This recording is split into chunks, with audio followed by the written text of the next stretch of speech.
Dun dun dun dun dun dun dun! SSL Finals Grand Final GF. Let's do it. GLHF at the GF. F yeah. It's the SSL. It's the Grand Final. It's the Purple Zerg T. It's the Green Zerg Marcus. That's right, folks. It all comes down to this. A rematch. Game 1. The very first game. Full circle. That's right. In the first game of the tournament, Marcus defeated T in the group stage. Now, we do not have the extended series in this tournament. And so we're here at a level playing field for this best of 3 Zerg versus Zerg, and we begin by random draw with Veto on Scrap Station. Now as these overlords cross, they're going to know exactly where their opponents are spawning. Of course, that's not an issue. God, that was really like, that was very much like Day 9, what I just said. It's like, they're going to know exactly where their opponents are spawning, but since this is a 2-player map, that is not very much of an issue presently. Not very much of an issue. But the overlords are popping out, doing their thing. I suppose they will go over to check spawning pool timing and hatchery timing, so Marcus hits up the old 14 pool, no gas first, so whew. Meanwhile T, you can see, I was going to say he's shaping up to build a hatchery, but now he has in fact tried to build a hatchery. So, it's early spawning pool versus hatchery first. Who knows? 14 pool versus 15 hatch. So normally you would say 14 pool, what is that, losers, right? I don't remember. I can never remember these like little rock, scissors, paper thingies. Because I'm not a Zerg player, so I never play Zerg versus Zerg. But something to remember is that this map is super small, and sorry, this map's not super small. The rush distance on this map is very long. In order to get from here to here, you have to go a long way.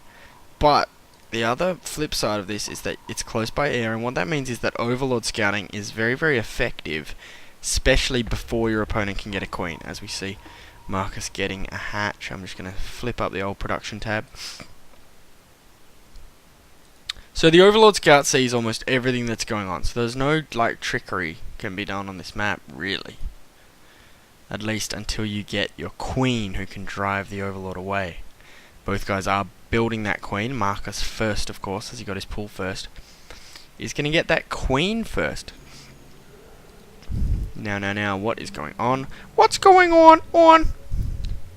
This hatchery's still got no drones at it. One about to pop. Nope, that's a Zergling. It's a ling-a-ling-a-ding-dong, and in fact it is rallied very far from here. Probably going to just hang out over here and see what he can do. But you can see he's got 4 Zerglings where Marcus has none. And the production tab shows 6 are on the way and none on the way for Marcus. Now just 2, so Marcus is really trying. After going spawning pool first, he has built no Zerglings until actually after T did. Which is curious to me. He's also getting that Zergling speed and not mining any more gas. And these 4 Zerglings are going to arrive quick, smart. There's 10 now on the way for Marcus as he has seen what is up, and this hatchery is not going to go down. I can't hear it. What's going on? I can't hear the units. Are we in stereo and that's why? I don't know. I'm just going to ignore that. I cannot hear these units. I'm just going to have to whatever, as we see this battle going down, and T is actually going to win. No, Marcus got some reinforcements and managed to get away with the skin of his teeth. Just a couple of Zerglings remain, and now T, sending a whole battalion, an entire legion of my finest troops, are on the way, but Marcus, the old defender's advantage, he can reinforce so very, very fast. But that's not T's intention. T's intention is to wait for this bannerling nest to show. And when the bannerling nest shows, we will see bannerlings from T as this... Oh, this is quite a big Zergling force now. Can he get his bannerlings up in time? They will decimate these Zerglings. But this hatchery might actually be decimated. And this hatchery first was, you know, not really utilized at all. Except maybe for some lava. by T. And now this queen is going to go down. It popped out just at the wrong moment. Oh, if you had popped out just, 5 seconds later, you would actually have survived.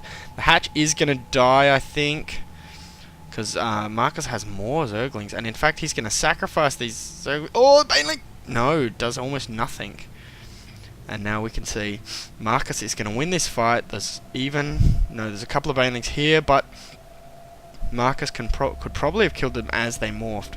Not looking, I suppose. He's actually getting a Roach Warren now, which will totally nullify those Banelings.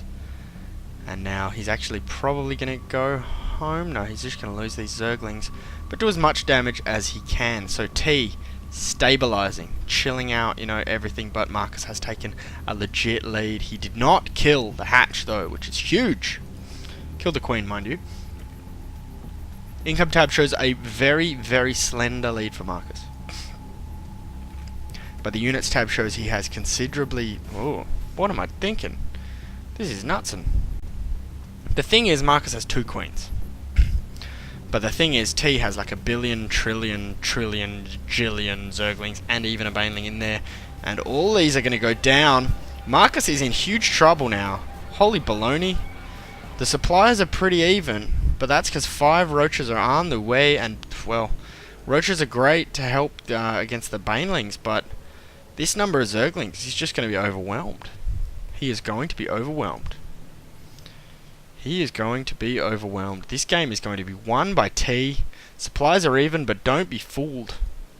2 spine crawlers will help a great deal. So he might just survive for now, with the help of those.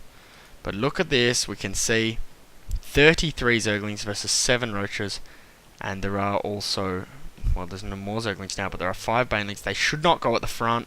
Banelings going in first, and that's a bad move. But the Zerglings can just... Oh, the Zerglings are so fast!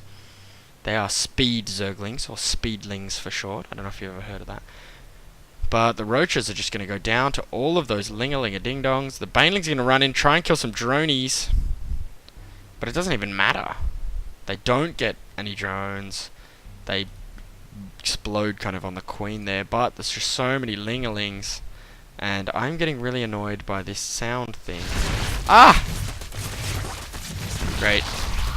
So I guess you heard a little bit more of my voice than you would have in that game. In any case, I didn't think sound. I thought sound being off would mean the music was off as well.